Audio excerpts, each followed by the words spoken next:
Bonjour à tous, on se retrouve pour une nouvelle position avec ici le trait pour les noirs et j'ai mis la position un cran avant, c'est-à-dire un coup avant en fait, pour bien montrer ce qui allait suivre. Alors on peut dire que c'est une combinaison, hein, même si on est en finale ici avec dame cavalier, 5 pions contre dame fou 4 pions, donc un pion d'avance pour les noirs, un avantage.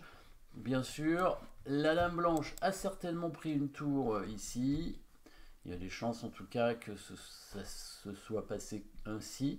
Et donc les noirs vont en profiter pour jouer un petit peu contre cette dame noire. Et vous avez certainement trouvé le prochain coup des noirs qui vont faire pour gagner la partie. Bon, il y a un pion d'avance, mais évidemment, il n'y a rien de fait encore, hein, puisque il n'y a plus beaucoup de pions, il y a quand même les dames sur l'échiquier, donc le roi peut être en danger assez rapidement, hein. On peut imaginer le fou qui arrive pour attaquer le pion G7, un fou D4 qui arrive pour attaquer le pion G7 avec l'aide de la dame.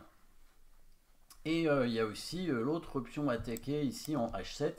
Donc vous avez probablement trouvé le bon coup pour les noirs, hein, qui permet à la fois de défendre le pion, mais aussi de bloquer la dame blanche avec le coup de cavalier F8. Voilà, là on enferme complètement la dame, elle est bloquée. Et ensuite, si les blancs font rien, il n'y a plus qu'à créer un pion passé pour aller à dame, hein. Donc évidemment, les blancs vont faire quelque chose, pas trop le choix. Ils ont mis leur fou en D4 pour attaquer ce pion, dans le but de forcer peut-être les noirs à défendre le pion avec la dame. Et donc, dans ces cas-là, ils n'arriveront pas à créer un pion passé.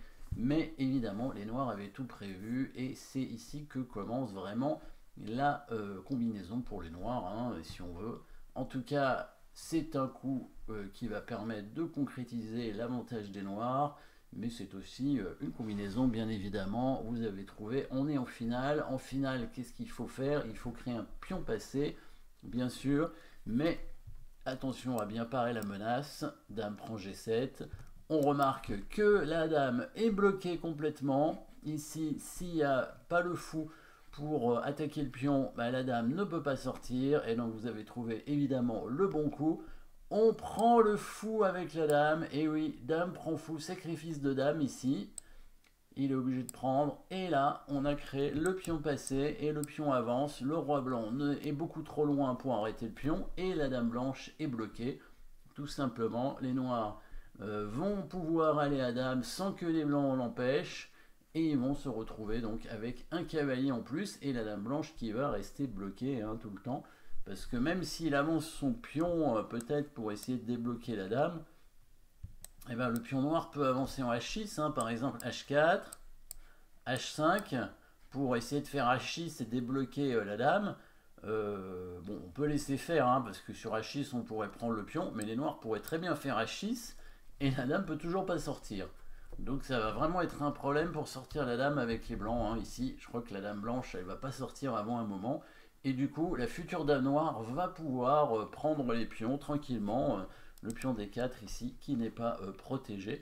Donc petit enfermement de dame au départ avec le coup cavalier F8. Les blancs ont joué fou D4, mais il n'y avait rien d'autre à faire vraiment d'intéressant, hein, dans tous les cas. Sinon, de toute façon, les noirs allaient avancer certainement leur pion. C5, 8, B4 pour créer le pion passé et faire une deuxième dame, hein. Le fou n'arrivera même pas à se sacrifier sur le pion parce qu'il y a la dame noire qui sera là pour bloquer les cases. Voilà, petite combinaison de finale. Merci d'avoir suivi cette position. N'oubliez pas de vous abonner et à très bientôt.